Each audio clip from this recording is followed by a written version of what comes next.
Tu es beau aussi. Ouais, derrière, madame. Merci. Donc, installe.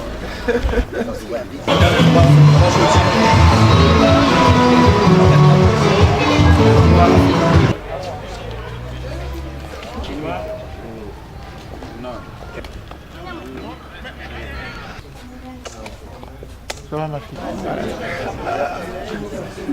Donc, pour que je puisse venir, j'ai dit non, il fallait que je t'appelle avant que je ne vienne. Je vais venir à un. Soyez la bienvenue, madame. Merci. Voilà. Je vous présente Ok, donc on la fait comme camarade ça. Adlaïde de Poissy, Trésorière trésorière. de FIDOP France. Donc la délégation FIDOP France. Soyez la bienvenue. Ok. Merci, bonjour, je suis pasteur Blessing de Hambourg, Allemagne. Mi chiamo Chris, vi presento mio padre che sta chiacchierando lì. Ciao! Comment ça va, oui? C'est mon cycle.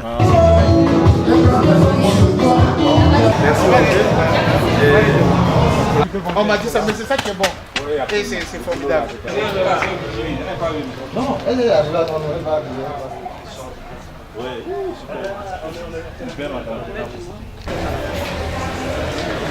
Non, tu prends ça, et donc il va y avoir un rond-point.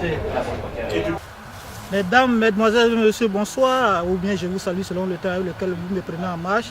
Aujourd'hui, je suis à Parma. Vie et carrière reprend ses activités à Parma. Aujourd'hui que la FIDOP, entendez par là, la Fondation ivoirienne pour les droits de l'homme et la vie politique, installe son tout nouveau bureau en Italie et dans la ville de Parma précisément. Je suis présentement avec, disons, des membres de la FIDOP. Et je voudrais leur demander un peu leurs sentiments au début de cet événement assez important, surtout pour le docteur Boga Sako-Gervais. Bonsoir mademoiselle. Bonsoir. Moi c'est Gali Aimé. Je suis d'abord vice-présidente des Patriotes de Parma. Moi j'adhère à cette organisation parce que ça parle des droits de l'homme. C'est vrai que nous avons vécu la guerre en Côte d'Ivoire et le début de la guerre, disons. Mais nous sommes en Europe, c'est un devoir moral. Et les droits de l'homme, ça se défend partout. Mais pourquoi pas dans notre pays? Pourquoi on ne peut pas donner, on ne peut pas mettre la main à la pâte pour la réussite de notre pays? Mettre la main à la pâte, cela a été observé à travers des marches, à travers des meetings, à travers beaucoup de manifestations ici en Europe, en Italie, en France, en Belgique, en Suisse, etc. etc. Et par ces actions, des prisonniers politiques ont été libérés. Votre lutte est apportée selon parce que l'opinion internationale. d'autres personnes ont dit que la lutte est nulle, elle est vaine. Mais voici les fruits de la lutte. Parce que seulement 14 ont été libérés, mais il y en a qui seront libérés et nous avons confiance. Et nous allons continuer à nous battre. Parce que quelqu'un qui n'a rien fait, qui est en prison, où on lui dit de quoi il est accusé, sinon on ne le garde pas en prison. Moi, c'est ce que j'ai à dire. C'est juste, c'est un combat juste. C'est un combat pour la dignité de la vie humaine. Raison pour laquelle moi j'ai vraiment adhéré sans arrière-pensée. Elle a adhéré sans arrière-pensée et on a observé que c'est à partir de l'arrivée du docteur Boga Sako-Gervais à Parma il y a 2 ans que véritablement la diaspora ivoirienne est rentrée dans la lutte de ses droits de peau, rétablir les droits de l'homme. Quelle appréciation vous faites aujourd'hui du docteur Boga, de son travail aujourd'hui? Je peux dire que le docteur Boga a été vraiment un homme courageux et il n'a pas laissé son intellectualisme à des gens, il a porté ça ici, il nous a entretenus, on avait déjà cette volonté-là, mais il manquait le leader. Et pour nous, c'est un leader. Et quand il parle des droits de l'homme, surtout qu'il est apolitique, il parle des droits de l'homme, il parle de nous, il parle de nos parents qui sont au village. Raison pour laquelle nous l'avons tous suivi, raison pour laquelle nous l'avons pris. Et vraiment, on dit à quelque chose de malheur. Bon, docteur Boga nous enseigne. Nous sommes rassasiés. Vraiment, nous avons besoin de cet enseignement-là. Je vous remercie. Aujourd'hui, vous avez besoin, il a relevé le défi en quelque sorte. Il a motivé la diaspora à lutter pour les droits de l'homme. Aujourd'hui, les résultats sont palpables. À cette investiture du bureau FIDOP Italie, arrive Maître Ouamene de la Côte d'Ivoire et bien d'autres. Quelles sont vos impressions? Ça veut dire, ça souligne encore une fois que le travail du docteur n'est pas en vain. Le docteur n'est pas là, il ne prêche pas dans le désert. Il nous enseigne, il donne les preuves. Il ne parle pas parce qu'il faut parler. C'est un sage. Et quand il parle, il sait de quoi il parle. Il ne parle pas pour offenser, mais il dit la vérité. Et ceux qui n'aiment pas la vérité, désolé, mais c'est la vérité. Il faut respecter l'homme. L'homme, que ce soit l'homme avec grand H, il faut respecter l'humanité. Parce que la vie vient de Dieu. Et comme le docteur défend, il emmène Maître Guaméné, qui va nous illustrer pour la première fois en Italie. Nous sommes tous là et nous voulons savoir, comme on dit chez nous, les nouvelles du pays. Nous voulons savoir les nouvelles du pays. Rendez-vous tout à l'heure dans la salle de la cérémonie. Je vous remercie. Démarrer avec cette manifestation que nous avons vue aujourd'hui.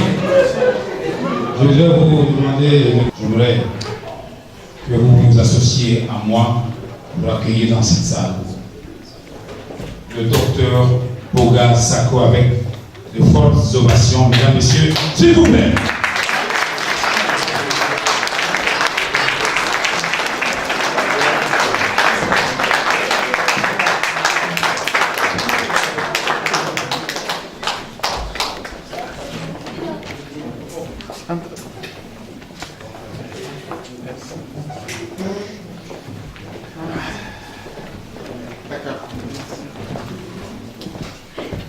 Voilà, je vous remercie.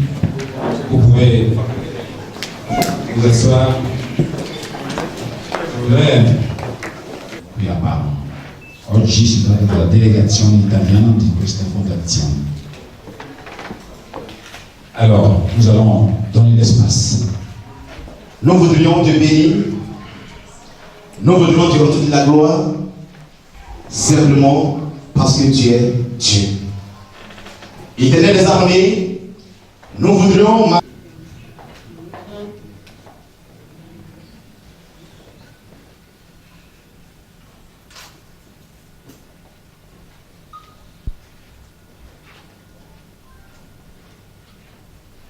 Je vous remercie. Je vais faire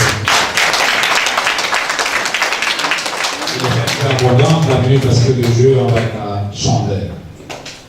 Nous allons... Joseph, notre ami du Sénégal, il est dans la salle. Joseph, on est encore arrivé. Madame le Marchand, FIDOP France, elle est là.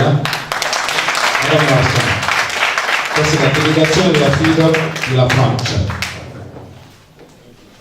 Je crois qu'elle est accompagnée de sa trésorière, que je ne connais pas de nom. Le vice-président. Soyez les bienvenus à Parma. Alors, le pasteur Blessing, il est là. Et c'est lui qui est là. Oh là là, je vous en prie. Soyez les bienvenus. Et puis, nos amis du CRI panafricain qui ont été empêchés, Aboulibla et Ahmed Naki. Voilà, pour l'instant, c'est ceux qui ont été annoncés à cette manifestation de cet après-midi. Ok. Bien, nous avons invité le président de l'association des Ivoiriens de Parma, c'est lui qui est le chef de cette terre-là, pour faire sa première intervention de bienvenue. Voilà. Il s'appelle Alain Kaoui.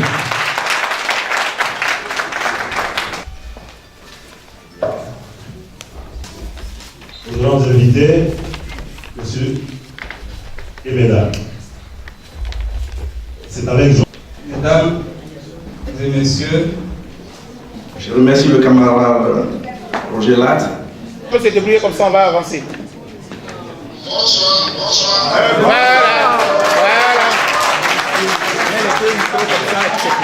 Voilà, on t'entend. Donc, si tu peux, par rapport aux 4 points que j'ai évoqués, Maître Hervé Guaméné, si tu peux dire un mot là-dessus.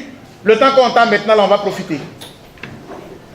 Chers amis, c'est une joie de vous entendre. Et ça ne veut pas être là. Merci. Je veux vraiment voulu être là avec vous. Mais les gens ont ignoré la technique. Ils ont voulu m'empêcher de vous parler. Mais ils ne savaient pas qu'il y avait la technique.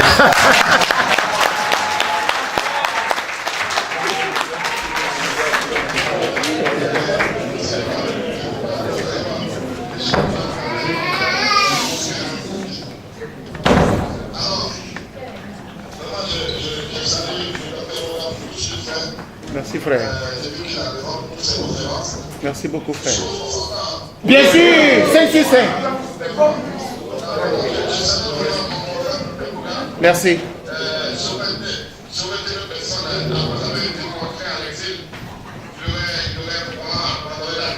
Merci beaucoup. Chercher à cicatriser quelque part parce qu'il y a beaucoup qui l'ont fait. Et puis il y a beaucoup même de livres pour mes confrères à aller à Brésil. Pour les aider, ils se cachent quelque part là. Ils continuent de parler.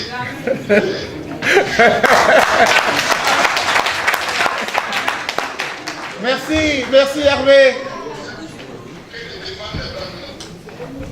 Qu'est-ce qui c'est que fait d'autres défendre l'intérêt de sa nation? Aussi longtemps que la nation est malade, on peut pouvoir continuer de parler. Merci.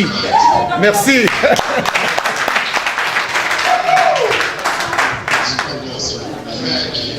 Dès qu'il a vu en Italie, il va voir pour commencer à s'intéresser à la FIDO. Je suis qu'on a pu installer une section de la FIDO en France. Vraiment, s'ils sont la salle, je les savais également la section. La section d'Italie qui va s'installer aujourd'hui pour les autres sections européennes aux États-Unis partout qui vont s'installer très bientôt. Je pense que le combat pour les droits de l'homme, c'est un combat, quels que soient les risques, quelles que soient les tentations, quelles que soient les oppositions, la vie n'a pas de prix et nous sommes tous engagés dans le combat des droits de l'homme. Merci, merci. Merci. Alors, je voudrais également profiter pour saluer tous les Ivoiriens de la diaspora. Vraiment, nous sommes fiers de vous en Côte d'Ivoire. Nous sommes fiers de vous, de vos mouvements, de vos manifestations. Voyez, en Côte d'Ivoire, l'opposition ne peut plus manifester. Ceux qui disent non à Ouattara ne peuvent plus manifester. Elle ne peut plus manifester pour dire non à Ouattara. Elle ne peut plus manifester pour souffler Gbagbo. Et donc, quand vous qui êtes dans l'Europe, vous avez la possibilité de manifester et que vous le faites, nous saluons comme. Nous sommes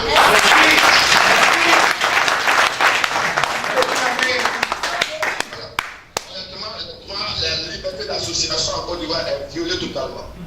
Si tu veux manifester pour dire Ouattara c'est le plus beau du monde, c'est le meilleur économiste, c'est le meilleur président, on te donne des charmes même professionnels pour manifester. Dès que tu veux manifester pour dire non à Ouattara, tu n'as pas le droit de manifester. C'est dommage. Donc nous sommes heureux qu'en Europe au moins, il y a des gens qui manifestent et que votre voix se fait entendre partout. Même en Côte d'Ivoire, on ne peut pas entendre autre chose, on entend vos voix parce qu'ils sont obligés d'entendre cette voix-là. On va merci beaucoup les frères. Alors, parlant de la question de la liberté, récemment, nous avons appris que 12 personnalités ont été libérées. C'est vrai, 12 personnalités ont été libérées et nous sommes tous heureux que 12 personnalités aient été libérées. Mais en réalité, la libération de 12 personnalités, c'est une libération mais forcée. La main a été forcée à Ouattara. Ce n'est pas de gaieté de Ouattara à libérer ces personnes. C'est parce qu'à un certain moment, il a été obligé de les libérer. Deux arguments nous permettent de dire que ce n'est pas une liberté normale. On a essayé d'habiller cela pour dire non, que c'est la chambre d'appellation, c'est les juges d'instruction. Mais c'est parce que Ouattara a décidé de les libérer. C'est parce que Ouattara était contraint de les libérer qu'il les a libérés. D'abord, une liberté qu'un juge prend, on sent 2 jours à l'avance, même les gens qui devaient être libérés étaient informés. Par des sources non pas judiciaires, mais par des sources autres qui ne sont pas judiciaires. Donc, de la même manière que ces 12 ont été libérés et qu'on se réjouit, on doit se réjouir, mais comme je le dis, c'est un verre d'eau dans la mer. Parce qu'il reste encore près de 500 autres qui sont détenus. Plus de 700. Des jeunes gens qui dans les quartiers, qui dans les bureaux, qui dans leur entourage, on a pu, dans cette période folle, du 11 avril jusqu'en fin décembre 2011, en tout cas, c'était une période folle en Côte d'Ivoire, où un kidam pouvait être accusé d'être un probabo, d'être un LMP, et on t'arrêtait, on te jetait en prison si tu étais très chanceux, ou bien on t'exécutait si tu étais vraiment très malheureux. Donc des jeunes gens dans les quartiers ont été accusés de mercenaires probablement, ont été accusés de mercenaires libériens, ont été accusés de jeunes patriotes, ont été accusés de quoi que ce soit. Et ces jeunes-là, ils sont pleins dans les prisons de la Côte d'Ivoire. Ils sont pleins à la Maca. Ils sont pleins au bâtiment C. Et ces jeunes gens qu'on a accusés à tort sont le haut C. Et ça, c'est un signal et ça, c'est grave. Le bâtiment c'est à la Maka, c'est le bâtiment des caïds. C'est le bâtiment où se trouvent tous les grands criminels de Côte d'Ivoire. Et c'est dans ces bâtiments-là qu'on a besoin de ces jeunes patriotes.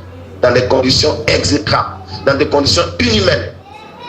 C'est vrai, on doit se réjouir de la libération des Afri et tous autres, mais il y a encore beaucoup de jeunes innocents dans les prisons. Il y a encore beaucoup d'hommes politiques, des cadres de la Côte d'Ivoire en prison, juste parce que les opinions politiques, juste parce qu'ils ne sont pas du camp de Ouattara. Et ça, c'est inacceptable et ça, c'est inadmissible.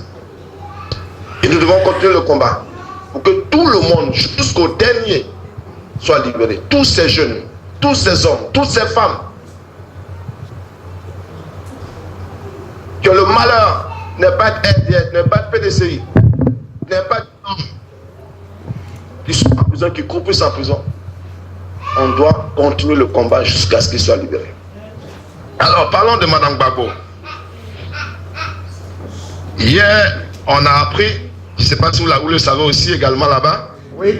Le gouvernement de Côte d'Ivoire a répondu à la CPI qui a demandé que Mme Gbagbo lui soit amenée pour qu'il puisse la juger. Et curieusement, le gouvernement ivoirien a décidé que Mme Gbagbo ne pourra pas partir à la CPI parce qu'ils ont les moyens ici de la juger. En soit, c'est une très bonne décision. En soit, on doit se réjouir. Mais cette décision, en réalité, elle cache quelque chose. Et elle doit être une conséquence. Ce que tu viens de dire tout à l'heure. Ce que cette décision cache, c'est qu'en réalité, au-delà du mandat de dépôt, du mandat d'arrêt de Mme Gbagbo, dont le scellé a été levé, il y a encore d'autres mandats d'arrêt sous scellé qui concernent certaines personnalités du camp de Ouattara. Et empêchant Mme Gbagbo d'aller à la CPI, c'est une manière de protéger ces personnes. Parce qu'après Mme Gbagbo, il était sûr qu'ils allaient lever le mandat, le sceller sur les mandats d'autres personnalités concernant le camp de Ouattara. Et c'est parce que c'est criminel, c'est parce que les gens ont tué, il a décidé de Madame. Donc voilà la réalité de cette magnanimité suprême, cette gentillesse. Parce que qui refuse d'envoyer à ce pays. Mais ce que ça doit impliquer, et ce que ça va impliquer obligatoirement, c'est que si Ouattara décide de ne pas envoyer Mme Gbagbo à la CPI, parce que l'appareil judiciaire ivoirien est compétent pour la juger, a les moyens pour la juger, la conséquence c'est que M. Gbagbo doit arriver en Côte d'Ivoire. La CPI ne peut plus affronter à ce moment-là, compte tenu du jugement de M. Gbagbo. Parce que ce sont les mêmes faits.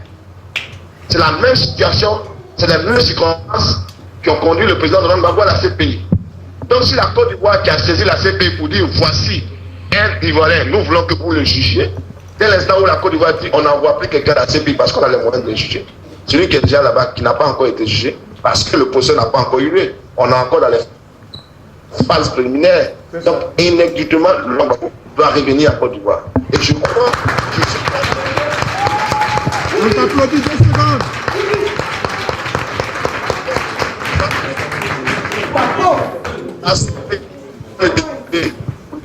Parce que c'est des droits, comme je l'ai dit. La deuxième question, c'est que Ouattara c'est une place.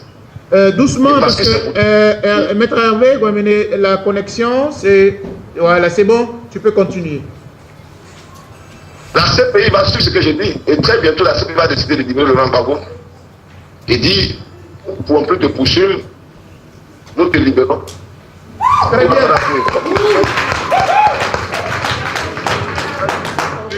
Il ne peut pas te poursuivre lui-même. Il a décidé de poursuivre Laurent Gbagbo en Côte d'Ivoire, qui décide de te poursuivre en Côte d'Ivoire. Une seconde. Les gens sont si émus dans la salle qu'il y a des bruits. Donc voilà. Merci, tu peux continuer, maître. Donc je disais, la conséquence de cette décision hier concernant Mme Gbagbo, c'est que M. Gbagbo va quitter la CPI. Parce que la CPI n'a pas d'autre choix que de le libérer. D'abord pour... Monsieur, attends, on va applaudir un peu. Attends. Bon, voilà, termine. La première raison, trop. Là où le pays qui envoie quelqu'un, le pays envoie 2 personnes parce qu'il a de les juger pour les mêmes faits, pour les mêmes circonstances de faits, pour les mêmes faits de droit, évidemment on doit libérer. pour que si Ouattara peut purger. Mais de raison, et c'est plus longtemps, c'est à ce pays. Ouattara reste un moment de la n'est plus coopéré avec les pays. On a un souci. D'accord, on a un petit souci. D'accord. Alors, pour que tu puisses rebondir en terminant l'entretien, finalement, est-ce que, après avoir libéré la toute récente vague de M. Affi N'Guessan et des personnalités du FPI, est-ce que M. Ouattara est dans les dispositions de libérer les autres? Ou alors, tu nous encourages à mettre la pression au paroxysme? Non, moi, je suis convaincu d'une chose, c'est que Ouattara ne libère pas parce qu'il est gentil. Merci. Ouattara, le connaissement, c'est un homme qui est très méchant et qui est foncièrement rancunier, qui est revanchard. Donc, ce n'est pas par gentillesse. Il libère parce qu'il est obligé de libérer. Il libère parce qu'il y a des mouvements, il y a la pression. Donc, vous devez continuer la pression jusqu'à ce que le dernier Ivoirien injustement soit. Non, maître, il faut répéter cette dernière partie-là. Qu'est-ce que tu as dit? Il faut répéter cela. Moi, j'ai entendu, mais eux, ils n'ont pas entendu. Je dis, ça va, vous m'entendez? On t'entend. Je dis, Ouattara ne libère pas parce qu'il est gentil. Ouattara ne libère pas parce qu'il veut libérer. Parce que Ouattara, en réalité, c'est quelqu'un qui est foncièrement méchant. Il est méchant. C'est un revanchard. Parce que quand on regarde à ce que Laurent Gbagbo a fait pour lui, et qu'il ose traiter ce Laurent Gbagbo comme ça, c'est un homme méchant. Donc il ne libère pas parce qu'il est gentil. Il libère parce qu'il est obligé de libérer. Merci. Et parce qu'il a la paix. Donc on encourage à continuer les puissances comme en Italie, en Suisse, en Belgique, qui interpellent les pays et qui font la pression. Merci. Aussi longtemps qu'ils avec injustice. Après Gbagbo de tenir, vous devez continuer vos manifestations de pression parce que ça paye. Merci. Ça paye. Et donc continuez la pression. Merci beaucoup. Alors, merci beaucoup. Qu'est-ce que dit de Blé Goudé? Voilà, dis un mot sur Blé Goudé parce qu'on nous a dit qu'il est très malade et que Dibopie eux-mêmes aurait été aussi maltraité. Et tout cela, est-ce que tu peux finir par là? Oui, bon, malheureusement, c'est des personnes qui sont détenues et personne n'a le droit de les voir. Personne n'a le droit de les voir. En ce qui concerne Blé Goudé, comme on a toujours dit, c'est quelqu'un qui est placé sous mandat de dépôt depuis le 21 janvier. Donc, en principe, doit être dans une maison d'arrêt ou en tout cas dans un lieu officiel de détention où il doit recevoir la visite non seulement de ses avocats, mais de sa famille. Malheureusement, ce n'est pas le cas. Depuis le 17 avril, selon ce que Blé Goudé nous a dit, parce que la dernière fois où nous l'avons rencontré, après avoir tempêté auprès du juge d'instruction, c'était de le rencontrer à ses bureaux pour quelques heures. Nous avions demandé au juge d'instruction d'aller le voir là où les détenus, comme ça s'est fait dans tous les états de droit, dans tous les états normaux, dans tous les états civilisés, lorsqu'il fait une personne sous mandat de dépôt, elle est inculpée, elle a le droit de recevoir des visites de ses avocats et de sa famille. Nous avons demandé cela. Ce droit-là, Blé Goudé, on l'a refusé. La seule faveur qu'on a pu nous faire, c'est de le voir pour quelques heures dans le bureau du juge d'instruction. Et ça, c'était le 2 août exactement. Et c'est triste de voir des gens déclarer des choses qui ne sont pas vraies. Ce n'est pas sérieux que de voir des autorités raconter n'importe quoi. Je le parle, tu le sais mon frère, je suis un croyant comme toi. Je crois en Dieu, je le mens. Bien sûr. Devant le ciel, des choses que Blé Goudé nous a dites. Tu ne racontes pas n'importe quoi pour émouvoir les gens. Nous a attiré notre attention. Il a été amaigri. Il nous a dit, ses frères, maître, je vis un calvaire. Je suis enfermé au sous-sol de la destinée. Je ne vois pas la lumière du jour. Je dors à même le sol. J'ai droit à un mètre de pas par jour. Il y a des heures qui varient. Je n'ai droit à aucun soin.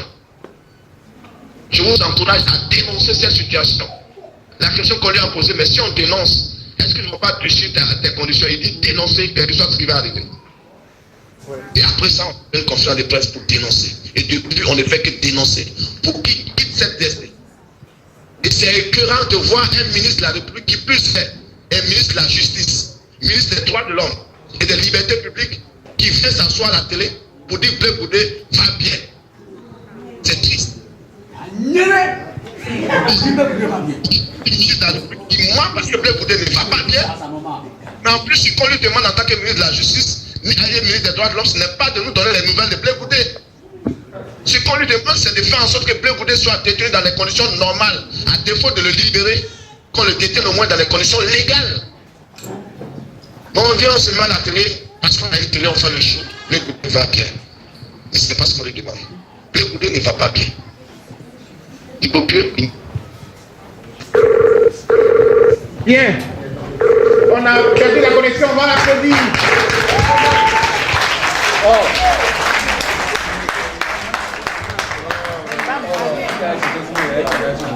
C'est triste. Oui.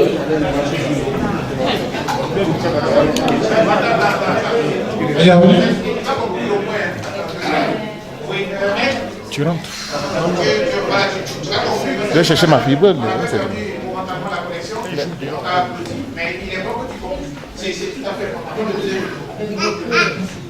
Oui, mais je pense que tu as parlé de Blé Goudé, qui ne va pas bien. Qu'en est-il aussi de Thibaut Pieux? Ce qu'on a appris récemment sur les journaux, il paraît qu'il est. Voilà. Il est détenu à la DST. La sous-conscience de la DST. Et curieusement, le 2 août, quand on a rencontré Blé Goudé, Thibaut Pieux également était là. Il était venu parce que son avocat également devait le rencontrer. Donc, ils ne vont pas bien, mais je crois. Ils sont sur mon champ. Parce que nous avons interpellé qui doit. On peut gagner ça. Maintenant, la dernière question, est-ce que Ouattara est disposé à libérer tout le monde? Je crois que Ouattara n'a pas le choix de libérer, de garder encore les gens de la prison. Il ne peut pas gouverner. La réconciliation en Côte d'Ivoire ne peut pas se faire. Ouattara ne peut pas gouverner ce pays si les Ivoiriens sont encore injustement emprisonnés. Et je crois qu'il est obligé de les libérer. Et il va les libérer. C'est sur ça que je voudrais terminer. Sur cette note d'espoir, nous sommes sûrs, nous sommes confiants que tout le monde sera libéré et très. Les applaudissements que tu entends, c'est pour te dire merci. Et puis on s'appelle, je t'appelle après. Belle nation que nous avons. Alors, je vais... Qui est-ce qui me manque à la liste maintenant?